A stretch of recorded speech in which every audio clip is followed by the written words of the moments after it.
இன்று என்னை எவனாவது கேட்டால் உன்னுடைய கடைசி ஆசை என்ன என்று என்னுடைய தமிழ்நாட்டு முதலமைச்சர் திரு ஜோசப் விஜய் ஆகிய நான் என்பதை வாசிக்கின்ற போது அதை என்னுடைய இரண்டு கண்களாலும் பார்க்க வேண்டும் என்று ஆசைப்படுகிறேன்.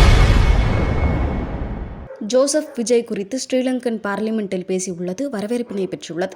திரு ஜோசப் விஜய் ஆகிய நான் இந்த வசனத்தை கேட்கறதுக்கு எனக்கு மிகவும் சந்தோஷமாக இருக்குமா நினைக்கிற நாளைக்கு இலங்கையிலிருந்து இன்று வரைக்கும் எங்களுடைய அண்ணன், என்னுடைய சொந்த அண்ணன் மாதிரி பார்க்கக்கூடிய என்னுடைய அண்ணன் திரு ஜோசப் விஜய் அவர்கள் நாளைய தினம் தமிழ்நாட்டின் வரலாறு காணாத ஒரு வெற்றியோட எம்ஜிஆருக்கு அடுத்தபடியாக எம்ஜிஆருக்கு ஒரு தடவை மேலே போய் என்னுடைய அண்ணன் விஜய் அவர்கள் நாளை தமிழ்நாட்டினுடைய முதலமைச்சராக பதவியேற்கின்றதை என்னுடைய இரண்டு கண்களாலை ஒரு தடவை குட்டிமணியும் தங்கத்துறையும் வெளிக்கடை சிறைச்சாலையின் போது கொல்லப்படுகின்ற போது கடைசி நிமிடங்களிலே கேட்டார்கள், உங்களுக்கு என்ன ஆசைப்படுகிறீர்கள் என்று.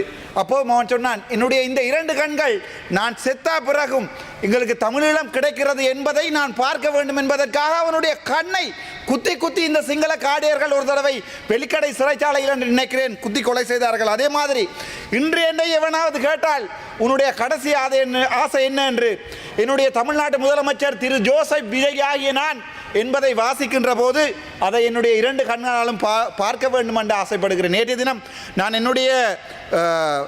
என்னுடைய ஒரு நிமிட உரையின் போது எங்களுடைய நெடுந்தீவை முடிந்தால் தமிழகத்துக்கு கொடுங்கள் என்று சொல்லுகின்ற அந்த ஒரு வசனத்திற்காக ஒட்டுமொத்த தற்குறிகளும் நேற்று கத்தியதை நான் பார்த்தேன். கத்துங்கடா, கத்துங்க, இதையும் கத்துங்க, இதுக்கு மேலேயும் கத்துங்க, இதை பற்றி நான் கவலைப்பட போறதில்லை. ஏனென்றால் அரசியலில் யாரும் கருத்தை தெரிவிக்கலாம். ஆனால் இன்று தமிழக மக்கள் ஒரு உணர்வுள்ள தமிழனாக நிரூபித்திருக்கிறார்கள். காலங்காலமாக ஊழல் செய்தவர்களை வீட்டை அனுப்ப வேண்டும் என்கிற ஒரே ஒரு நோக்கத்துக்காக, அது அதிமுக இருக்கலாம், திமுக இருக்கலாம், அல்லது திரள் நிதி என்று சொல்லிக்கொண்டு எங்களுடைய புலம்பெயர்ந்த மக்களுடைய பணத்திலே தன்னுடைய பிள்ளையையும் கொண்டு அமெரிக்காவிலே படிப்பித்த சீமான் என்கிற சாமானுக்கு இவர்கள் வடிவாக படித்திருக்கார்.